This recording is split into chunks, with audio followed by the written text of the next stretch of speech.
मित्रांनो, निकित मराठी कथा या चॅनलवर तुमचे स्वागत आहे. तुझ्यासोबत भाग 31. आता पुढे. एअरपोर्टवरती अभय गिरजाशी बोलत असताना समोरून एक मुलगी हातात काही पॅम्पलेट घेऊन सर्वांना वाटत आले.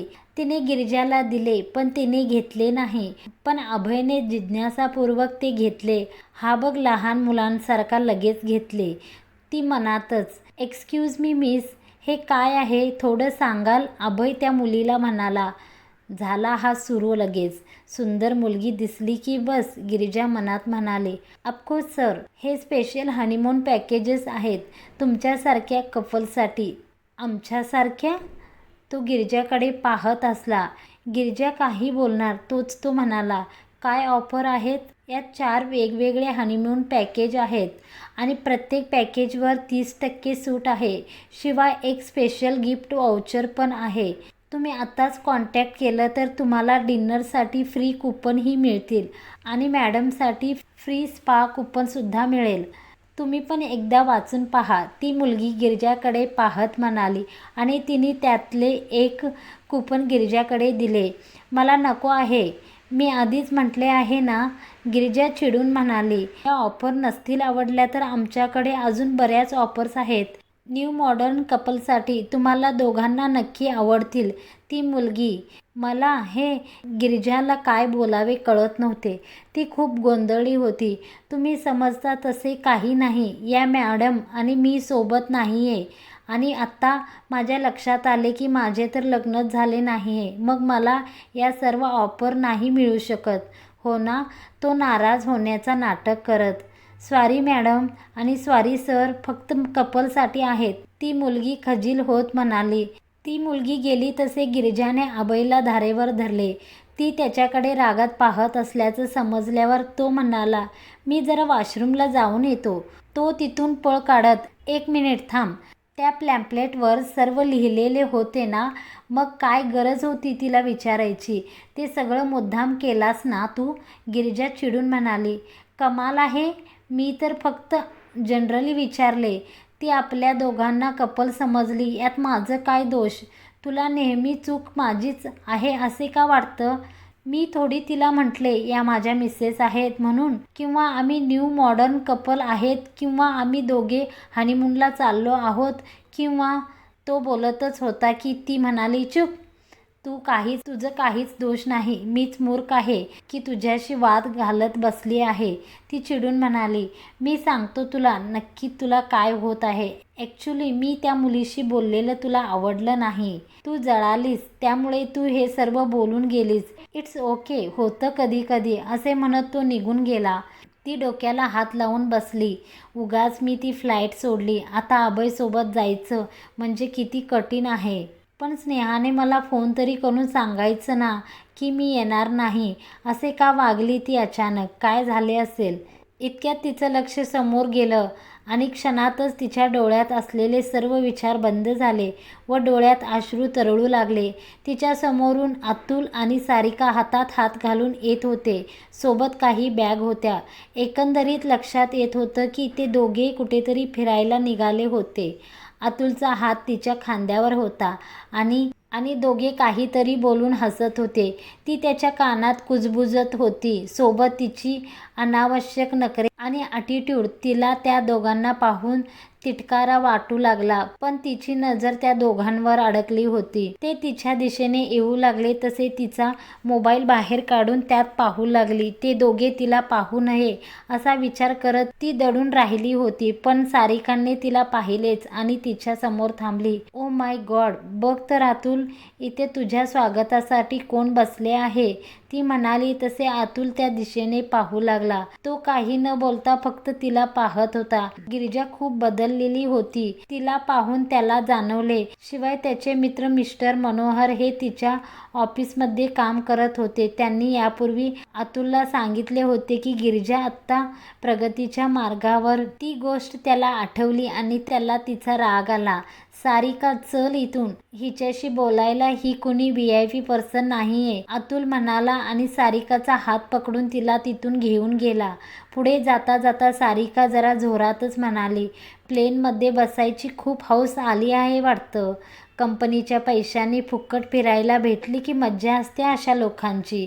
तिने जाता जाता तिला ठोमणा मारला आणि हसली. गिरिजा शक्य तितके दुर्लक्ष केलं आणि चेहरा निर्विकार ठेवला. पण ते गेले तसे ती अश्रू आवरण्याचा प्रयत्न करू लागली. पण तरी तिच्या मनातील वेदना येऊ पाहत होत्या. त्यावेळी तिला खूप असह्य वाटले होते. ही वेळ त्या दोघांशी वाद घालण्याची नव्हती आणि तिच्यात आता एवढी ताकदही उरली नव्हती की त्यांना उलट उत्तर द्यावे. हात पाय गळल्यासारखे फील तिला येत होता. नशिबाला दोष देण्यापलीकडे तिच्या हातात काहीच नव्हते. किती दिवस उलटले तरी जखमा भरत नव्हत्या, पण अजून खोलवर होत चालल्या होत्या. अभय आला तसे तिने तिचे पणावलेले डोळे पटकन पुसले आणि फोनमध्ये पाहू लागले. त्याने त्या दोघांसाठी ज्यूस सँडविच आणले होते. गिरिजा, हे घे, थोडे खाऊन घे, भूक लागली असेल ना. तो तिच्या हातात ते देत म्हणाला. खरं तर भूक लांबचीच गोष्ट होती. यावेळी फक्त विष खावे असे तिला काहीसे विचार तिच्या डोक्यात आले होते. पण अभयने सर्व इतक्या प्रेमाने दिले तर तिला नाही म्हणणे योग्य वाटले नाही. ती ते जड अंतकरणाने घेतले, पण खाऊ शकणार नव्हती ती, कारण तिचं कंठ दाटलं होतं. तिने एका हातात ज्यूस पकडला आणि दुसऱ्या हातात ती सँडविच पकडून फक्त शून्यात पाहत होती. काय झालं, खा ना, तो म्हणाला. तसे तिने सँडविच हळूहळू तोंडाजवळ घेतले, पण तिला ते खाता येईना. तिच्या डोळ्यातून पुन्हा अश्रू तरळले. ए गिरिजा, काय झाले? एक मिनिट, तू रडतेस का? तो म्हणाला तसे तिचे अश्रू ओघळलेच. ओ माय गॉड, माझ्यामुळे रडत आहेस का? अगं, मी मस्करी केली, त्याचं काय एवढं मनाला लावून घ्यायचं. सॉरी, पुन्हा नाही अशी मस्करी करणार. पण तू रडू नकोस ना यार. एवढ्याशा गोष्टीने कुणी रडते का लगेच? तो तिच्या हातातून ते सर्व घेत बाजूच्या खुर्चीवर ठेवत तिच्याकडे खाली बसून त्याच्या रुमालाने तिचे डोळे हळूच लांबून पुसू लागला. तुला माझा राग आला असेल तर तू माझ्यावर रागावू शकतेस. रडू नकोस ना प्लीज. गिरिजाचा कंठ दाटल्यामुळे शब्द फुटत नव्हते आणि अश्रू थांबत नव्हते. बरं, मी दुसरीकडे जाऊन बसतो, मग तर चालेल ना? शांत बस, मी जातो, असे म्हणाला आणि तिथून जाऊ लागला तसे तिने त्याचा हात घट्ट पकडला. अभय, ती डोळे पुसत म्हणाली. ते पाहून अभय सुकावून गेला. अभय, तुला कुठे जायची गरज नाही. फक्त शांत माझ्याजवळ बसून राहा प्लीज. मला काहीही विचारू नकोस. ती अश्रू आवरून घेत म्हणाली. तो तिच्याकडे पाहतच राहिला, पण ती म्हटल्याप्रमाणे तो तिच्या बाजूला गप्प बसून राहिला, काहीही न बोलता. त्याचा हात अजूनही तिच्या हातात होता. त्या विचाराने त्याचा श्वास थांबला होता. इतक्यात प्लेनमध्ये बसण्याचे अनाउन्समेंट झाले. सगळे लोक उठले तसे ती भानावर आली. आता आपल्याला जावे लागेल का? ती त्याच्याकडे पाहत म्हणाली. तू म्हणलीस तर इथेच बसू, तो तिच्या डोळ्यात पाहून म्हणाला. तेव्हा तिच्या लक्षात आले की तिने त्याचा हात पकडून ठेवला आहे. तिने तो लगेच घाई गडबडीत सोडला आणि तिची पर्स तपासू लागली. तिचे वागणे त्याला कळत नव्हते, पण त्याच्याबद्दलची तिची डोळ्यांमधली ओढ मात्र त्याला जाणवत होती. तो किंचित गालात हसला. नंतर दोघेही प्लेनमध्ये बसले. गिरिजा अभयच्या पुढच्या सीटवर बसली होती. गिरिजा शेजारी एक वयस्कर स्त्री बसली होती. अभयची सीट काही अंतर सोडून मागे होती. इतक्यात त्या स्त्रीची किशोरवयीन मुलगी तिथे आली. तसे त्या स्त्रीने गिरिजाला मुलीच्या जागी बसायला सांगितली, कारण तिला तिच्या मुलीसोबत बसायचं होतं. गिरिजा तयार झाली, पण ती सीट अभयच्या शेजारी असेल असे तिला वाटले नव्हते. ती त्यांच्या सीटजवळ जात पाहू लागली. तसे तो तिला तिथे पाहून म्हणाला, काय झाले? त्यावर त्या स्त्रीचा पाठून आवाज आला. हा, तीच सीट, त्या गिरिजाला उद्देशून म्हणाल्या. मग तिने अभयकडे पाहिले. एक्सक्यूज मी प्लीज, ती विंडोजवळची सीट या मॅडमची आहे, त्यांना तिथे बसू द्या. ती स्त्री कृतज्ञपणे म्हणाली. Okay, no problem. अभय उभा राहून बाजू होत म्हणाला. सोबत चेहऱ्यावर खूप सारी स्माईल होती. ती बसली तसे तो तिच्या शेजारी बसला. तुम मिले दिल खिले और जीने को क्या चाहिए, तो गाण्याची एक ओळ म्हणाला तसे गिरिजाने त्याच्यावर एक नजर टाकली की तू पुन्हा आता सुरू नको होस. दिखती है जिस तरह से तेरी नजरे मुझे. गिरिजा आपल्या बाजूला बसली आहे, ते पण 3 तासासाठी. ती आपल्यासोबत असेल या विचाराने त्याच्या आनंदाला पारवा उरला नव्हता. थँक यू गॉड, तुम्ही ग्रेट हो. तुमचा असा काही प्लॅन असेल मी स्वप्नातसुद्धा विचार केला नव्हता. अभय देवाला हात जोडून थँक्स बोलला. गिरिजाला नीट घेऊन जा अभय म्हणाला. काय मला काय होणार आहे? गिरिजा म्हणाली. तू पहिल्यांदा बसले आहेस ना म्हणून तुला माहिती नाही, अभय म्हणाला. काय माहीत नाही? गिरिजा म्हणाली. जेव्हा टेकअप होतं ना डोळ्यापुढे अंधारी येते, काही दिसत नाही, चक्कर येते, पण जर सोबत असलेल्या व्यक्तींशी गप्पा मारल्या तर हा त्रास जाणवत नाही. त्यामुळे बोलत राहायला पाहिजे, अभय म्हणाला. तिथं पोहोचण्यासाठी 3 तास लागतील. एवढे 3 तास मी नाही बोलू शकत, त्यामुळे मी झोपते, ती म्हणाली. ते दोघे बोलत असताना सारिका व अतुलही प्लेनमध्ये चढले. त्यांना पाहिले आणि पुन्हा तिच्या डोक्यात एक सनक गेली. अरे देवा, म्हणजे हे दोघेही दुबईला चालले आहेत. निर्लज्ज कुठले. सगळं उलट घडत आहे. मला जी माणसे नजरेसमोर नको आहेत तीच का भेटत आहेत? अतुलने येता येता गिरिजाला पाहिले, पण गिरिजाने थेट दुर्लक्ष केलं. याउलट सारिका थेट अभयला पाहिले. हा तर तोच आहे असे म्हणत तिचा हात आपोआप तिच्या गालावर गेला आणि ती फ्लॅशबॅकमध्ये गेली. यानेच गिरिजासाठी माझ्या कानाखाली मारली होती.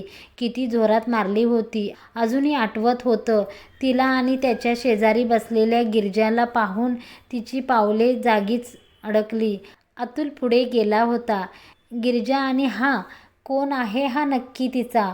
इथे पण दोघे सोबत आहेत. इतका हँडसम मुलगा गिरिजाचा बॉयफ्रेंड तर असू शकत नाही. नाही, हे शक्यच नाही, ती विचार करतच पुढे निघून गेली. अतुल, तू गिरिजाला पाहिलास का?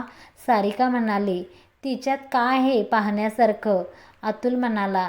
तिच्या शेजारी तोच मुलगा बसला होता ज्याने माझ्याशी भांडणं केलं होता. सारिका म्हणाली. कोण तो? तो म्हणाला. मी तुला म्हटले होते ना, मागे रिसॉर्टवर गिरिजा त्या मुलासोबत आली होती, तिच्यावरून त्याने मला मारली होती. सारिका म्हणाली. तो होता काय? मग तिथेच का नाही सांगितलेस मला? चांगलेच बघितले असते त्याच्याकडे, अतुल रागाने म्हणाला. मला या गिरिजाची लक्षण ठीक दिसत नाही. नक्की जॉब करते की दुसरंच काही? सारिका म्हणाली. नाही, गिरिजा तशी नाही, अतुल पटकन म्हणाला. तो मुलगा कोण आहे हे माहिती काढावी लागेल, अतुल विचार करत म्हणाला. प्लेन टेकअप करत असताना गिरिजा मनातून खूप जास्त घाबरली होती. जेव्हा ती अभयकडे पाहायची तो एकदम निवांत बसताना दिसत होता. त्याला पाहून तिची भीती कुठल्या कुठे निघून जात होती. तिने डोळे मिटून घेतले. भीतीने त्याचा हात पकडण्याचा विचार मनात आला, पण तिने त्याच्या सीटचा हँडल घट्ट पकडून ठेवला. त्याचा हात पुन्हा हातात घ्यायचा म्हणजे त्याच्या मनात दुसरं काही. आगाऊ मुलगा, ती मनातच म्हणाली. थोड्या वेळाने सर्व शांत झालं. ती शांत डोळे मिटून राहिली होती. आता हळूहळू तिला झोप लागत होती की तिला आवाज आला. सारा जमाना हसीनों का दीवाना. अभय, तू शांत बसायचं काय घेशील? ती डोळे उघडून पाहत त्याला म्हणाली. तू देणार असशील तर सांगतो, तो मुश्किलपणे म्हणाला. पुन्हा सुरू झालास ना तू? तू म्हणजे ना हाडांचा फ्लार्टी आहेस बघ. किती केलं तरी सुधरू शकत नाहीस, ती म्हणाली. तुझ्यासोबत राहिलो तर सुधरू शकतो, तो म्हणाला. त्यापेक्षा तू स्नेहाबद्दल का विचार करत नाही? तुमच्या दोघांची जोडी अगदी परफेक्ट आहे बघ, गिरिजा म्हणाली. मी आणि स्नेहा गिरिजा, प्लीज उगाच माझा चांगला मूड खराब करू नकोस. तो काय झाले? स्नेहामध्ये काय वाईट आहे? परफेक्ट आहे ती, गिरिजा म्हणाली. वाईट काहीच नाही, पण ती माझी बेस्ट फ्रेंड आहे. तिच्या मदतीसाठी मी जीव पण देईन, पण तिच्याशी लग्न नाही करू शकत. ॲक्च्युली मी तिच्याकडे कधीच त्या नजरेने पाहू शकत नाही. No, never. मैत्री आणि प्रेमात फरक असतो गिरिजा, अभय स्पष्टपणे म्हणाला. बरेच लोक आधी फक्त मित्र असतात, मग त्यांचं प्रेम होतं. तू एकदा विचार करून तर बघ, गिरिजा. नाही गिरिजा, जी खरी मैत्री असते ती कायम मैत्रीच राहते. ती कधीच प्रेमात बदलत नाही. प्रेमातली मैत्री वेगळी, मैत्रीतले प्रेम वेगळे, या 2 वेगवेगळ्या बाजू आहेत. मैत्री प्रेमात बदलत तर फ्रेंड सर्कल तयार झालेच नसते, तो हसत म्हणाला. पण तिचं तुझ्यावर खूप प्रेम आहे. तू खूप स्पेशल आहेस तिच्यासाठी. गिरिजा म्हणाली. I know. स्नेहा बिंदास आहे, टॅलेंटेड आहे, हेल्पफुल आहे. इनफॅक्ट ती अगदी माझ्यासारखी आहे. तिच्याशी लग्न केलं तर मला असे वाटेल मी स्वतःशीच लग्न केलं आहे, असे म्हणत तो हसला. म्हणून ती माझी मैत्रीण आहे आणि दॅट्स वे मी आमची मैत्री अशीच ठेवण्याचा प्रयत्न करत आहे, अभय विचारपूर्वक म्हणाला. पण स्नेहाचं काय? एकसारख्या स्वभावाच्या व्यक्तीमध्ये कधीच प्रेम होत नाही का? त्यासाठी अपोजिट कुणीतरी भेटावे लागते, असे म्हणत अभयने एक नजर गिरिजावर टाकली. आपणही आधी फ्रेंड होतो, तरीही तू मला प्रपोज केलंच ना? मग? गिरिजा म्हणाली. ओ प्लीज गिरिजा, आपण फ्रेंड्स कधीच नव्हतो आणि अजूनही नाहीत. तू फक्त कामापुरतं माझ्याशी बोलतेस, काम झाले की पुन्हा इग्नोर करतेस. तुला मी आवडत असलो तरी तू ही गोष्ट कधीच मान्य करणार नाही. ही गोष्ट वेगळी, तो म्हणाला. तसे ती दुसरीकडे तोंड करून झोपली. मी झोपते, मला झोप येत आहे. मग झोप ना, माझी परमिशन हवी आहे का? तो चेष्टेने म्हणाला. काही गरज नाही, तू फक्त शांत बस, ती म्हणाली. तिने डोळे बंद केले तसे अतुल आणि सारिका तिच्या डोळ्यापुढे फिरू लागले. पुढच्या महिन्यात गिरिजाला डिवोर्स भेटणार होता. गिरिजाला या गोष्टीचा आनंदही राहिला नाही ना दुःखही राहिला नाही. सगळे प्रयत्न संपले होते. अतुलचा विचार आता तिने मनातून काढून टाकला होता. ज्याला आधी सारिका बरोबर पाहून तिला राग यायचा, आज त्याला तिच्यासोबत पाहून काही वाटत नव्हते. बराच वेळ झोपेचा प्रयत्न करूनही तिला झोप लागेना. एका पाठोपाठ एक विचार रांगेत तिच्या डोक्याची दही करायला आले होते. तिला वाटले अभय म्हणाला तसे त्याप्रमाणे त्याच्याशी बोलत राहिले तर विचार तरी नाही येणार. तिने डोळे उघडले आणि त्याच्याकडे पाहिले, पण तो शांत झोपला होता. चेहरा एकदम निरागस, खोडकर, मुलांसारखा तेजस्वी आणि गोंडस वाटत होता. तिची नजर त्याच्या चेहऱ्यावर स्थिरावली. झोपल्यावर किती गोड दिसतो. ती नेहमी त्याच्याशी बोलत असताना चेहऱ्याकडे पाहायला टाळायची. हेच कारण होतं की त्याच्याकडे पाहिली की तिची नजर हटत नव्हती. ती त्याला डोळे भरून पाहत असताना त्याने हळूच डोळे उघडले. तसे तिने पापण्यांची एकाएक उघडझाप केली. काय झाले? Are you okay? काही त्रास होत आहे का? तो झोपेतच बोलत होता. नाही हो, म्हणजे आता ठीक आहे, असे म्हणत तिने सुटकेचा श्वास सोडला. बरं, काही वाटले तर मला सांग, तो म्हणाला आणि पुन्हा झोपून गेला. ती स्वतःशी हसली. तिला त्याच्याबद्दल नेमकं काय वाटत होतं हे शब्दात सांगणे कठीण होतं. ती कितीही त्याला टाळत असली तरी त्याच्यासोबत असणे ती सुकवून जात होते. पहाटे 3 वाजता ते दुबईला पोहोचले. अभय उठून फ्रेश झाला. गिरिजाला अजिबात झोप लागली नव्हती. ते टॅक्सी करून त्या हॉटेलला गेले. बाकी सर्व आधीच पोहोचले होते. गिरिजा स्नेहासोबत राहणार होती, पण स्नेहा नव्हती म्हणून तिला मायरासोबत रूम शेअर करावी लागणार होती. ते गेले तेव्हा मायराने झोपेतून उठून दार उघडले होते. गिरिजाला काही बोलणार तोच अभयला पाहून ती तिचे केस नीट करू लागली. अभयने गिरिजाला मायराच्या रूमजवळ सोडले. नीट आराम कर, काही वाटले तर कॉल करू शकतेस, अभय जाता जाता म्हणाला. अभय थांब ना, सकाळी शूट किती वाजता सुरू होईल? मायरा पटकन म्हणाले. सकाळी 8 वाजेपर्यंत रेडी राहा, बाकीच्यांनाही तोच टायमिंग दिला आहे, असे म्हणत तो गेला. रात्री गिरिजा पडून होती. तिथे आल्यावर सुद्धा तिला शांत झोप येत नव्हती. खूपच अस्वस्थ वाटत होतं. गिरिजा शांत झोपून घे, सकाळी लवकर उठायचे आहे, काम आहे थोडं, आराम तर हवा ना, ती स्वतःलाच म्हणाली. ती सोफ्यावर झोपली होती आणि मायरा बेडवर ऐसपैस पसरली होती. सोफा मोठा आणि आरामदायी होता. तिने डोळे मिटले तसे अभयचा झोपलेला चेहरा तिला आठवू लागला. मग त्याचे ते बोलणे, हसणे, ते प्रत्येक वेळी तिच्या हृदयाचा ठोका चुकवायचे. जेवढे वेळ तो तिच्यासोबत असायचा ते सर्व क्षण तिच्या अगदी स्मरणात राहायचे. ते क्षण तिच्या आयुष्यातले सर्वात आनंदाचे होते. आदितीनंतर अभय हा एकमेव असा होता ज्याच्या खोड्या तिला आवडू लागल्या होत्या. मित्रांनो, आजचा भाग तुम्हाला कसा वाटला कमेंट करून नक्की कळवा. ह्या व्हिडिओला जरूर एक लाईक करा. रेग्युलरली तुम्हाला व्हिडिओ पाहायचे असेल ह्या चॅनलला पहिलं सबस्क्राईब करून समोरची बेल आयकॉन प्रेस करून ऑलवर सिलेक्ट करा, म्हणजे नवीन नवीन कथा ऐकू शकता आणि पाहू शकता. धन्यवाद मंडळी.